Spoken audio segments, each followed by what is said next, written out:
Halo semuanya, apa kabar kalian semua? Admin berdoa semoga kalian selalu baik-baik saja.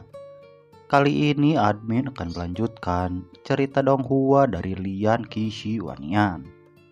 Langsung saja tanpa ngoceh-ngoceh lagi, kita masuk ke ceritanya. Saniyang yang marah karena ilusinya dapat dipatahkan, dia mengeluarkan teknik lainnya. Dia kembali membuat dua bayangan dan terbang dengan senjata yang berbeda-beda. Yang mana di setiap klonnya itu mengeluarkan teknik yang berbeda dan menyerang Suyang secara bersama-sama. Menghadapi serangan dari Saniyang, Suyang masih terlihat santai dan mengeluarkan pelindung Douqi di sekeliling tubuhnya. Melihat serangannya yang bahkan tidak bisa menembus pelindung Suyang, keterkejutan terlihat di wajah Saniyang yang seakan tidak percaya serangannya bisa ditahan Suyang. Dia juga langsung terpental karena serangan balik dari Suyang. Tidak percaya kalau dia bisa dikalahkan dengan mudah, Saniyang memperbanyak klonnya menjadi 2 kali lipat dan kembali menyerang Suyang dengan teknik yang sama, akan tetapi dengan kekuatan dan intensitas yang lebih tinggi. Akan tetapi sama seperti sebelumnya, Suyang mematahkan serangan itu dengan mudah. Dia bahkan menyerang balik sampai Saniyang kalah dalam pertarungan tersebut.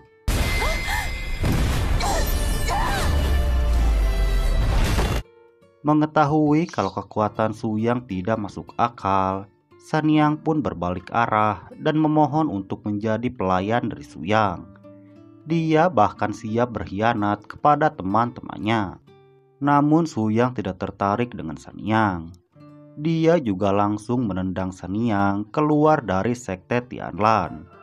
Sebelum itu Suyang juga menitipkan sebuah pesan, yang mana jika Saniyang dan teman-temannya mengganggu sektenya lagi, maka mereka harus mati.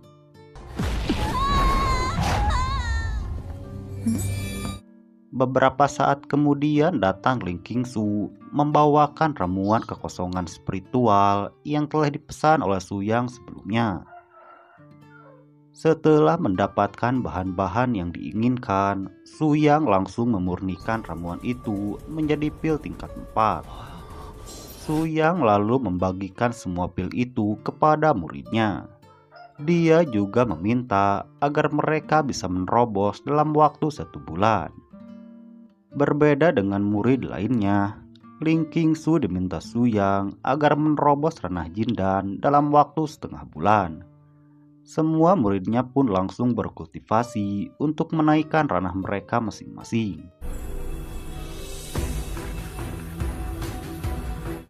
Sementara itu Suyang pergi ke hutan mencari binatang iblis untuk dijadikan sebuah jimat, yang kemudian jimat itu diberikan kepada semua murid-muridnya. Suyang juga menjelaskan kalau tidak ada yang bisa mematahkan jimat itu jika berada di bawah Nergen Soul. Selain itu, Suyang juga memberikan metode pelatihan kepada muridnya. Pada saat yang sama, Ling Qingsu juga berhasil menerobos ke ranah Jindan.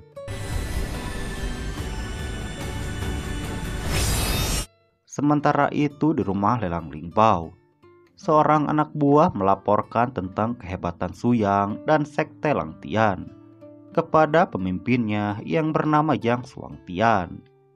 Setelah mendengar laporan dari bawahannya, Yang Shuangtian memerintahkan seseorang untuk mengundang Suyang ke dalam sebuah lelang yang akan diadakan. Singkat cerita, hari pelelangan pun dimulai. Suyang datang ditemani oleh Ling Qingsu. Baru masuk ke rumah lelang, Suyang tertarik dengan sebuah bunga yang ada di sana. Pada saat yang sama datang seorang pemuda yang datang untuk mengganggu Suyang. Namun Suyang tidak menanggapinya lalu pergi.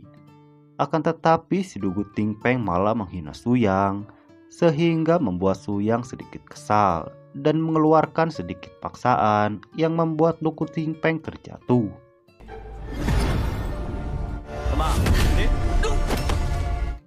Setelah melihat kekuatan Suyang yang tidak normal, Dugu Tingpeng pun mengejar Suyang dan berniat untuk menjadi muridnya. Dan lelang pun akhirnya dimulai dengan barang pertama adalah ginseng spiritual kelas menengah yang bisa menyembuhkan seseorang yang sedang sekarat. Penawaran pertama adalah 1 juta mutiara emas, hingga sampai Ling Qingsu menawar 4 juta mutiara emas. Akan tetapi Dugu Tingpeng di seberang menawar dengan 10 juta. Melihat itu Suyang mengeluarkan pil tingkat 3 yang mengagetkan semua orang yang ada di sana. Perlu kalian ketahui, kalau di zaman ini pil tingkat 2 saja sudahlah langka. 1颗3阶高级丹药。3阶丹药。 Singkat cerita, Suyang pun sudah mendapatkan banyak barang dari lelang tersebut. Akan tetapi Ling Qingsu kebingungan dengan sebuah batu yang dibeli Suyang. Suyang pun menjelaskan kalau zaman dahulu binatang buas menyegel anaknya di saat-saat kritis, dan benda itu adalah salah satunya. Dia juga langsung membuka segelnya dan keluar anak binatang buas awan. Kemudian lelang pun sampai ke harta terakhir, yaitu peta tanah rahasia Qingzhou. Saat mendengar ini, Suyang langsung berdiri dan menawar dengan 2 pil tingkat 3. 2颗3阶高级丹药。 Setelah lelang berakhir, Suyang dan Lingsu pun kembali ke sekte. Namun dalam perjalanan, ada beberapa orang yang mengikutinya, termasuk Dugu Tingpeng yang ingin menjadi muridnya.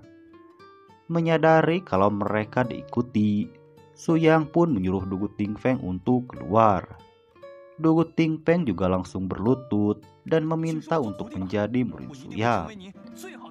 Mendengar perkataan Dugu Tingpeng, Suyang sedikit menyeringit.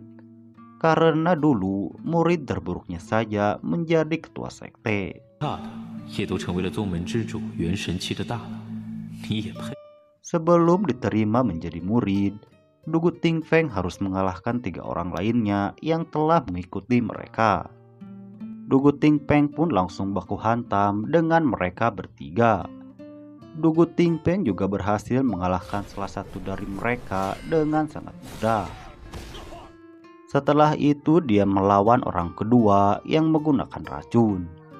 Saat bertarung, Dugu Tingpeng sedikit lengah sehingga dia terkena racun api di kakinya. Akan tetapi dia tidak mau menyerah begitu saja. Dugu Tingpeng lalu bangkit dan langsung membunuh orang itu. Melihat Dugu Tingpeng yang sudah terluka, orang ketiga sangat percaya diri dan bisa memukuli Dugu Tingpeng.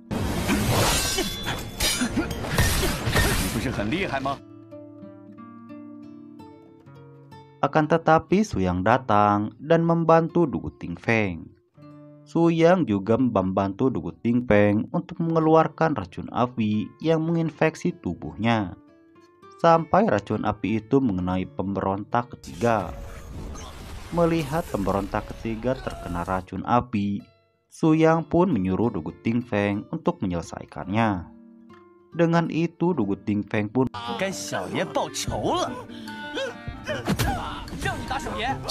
akan tetapi setelah itu cerita pun berakhir. Nah, segitu dulu alur cerita Lian Qi Si Wanian episode kali ini. Saksikan kelanjutannya di part berikutnya.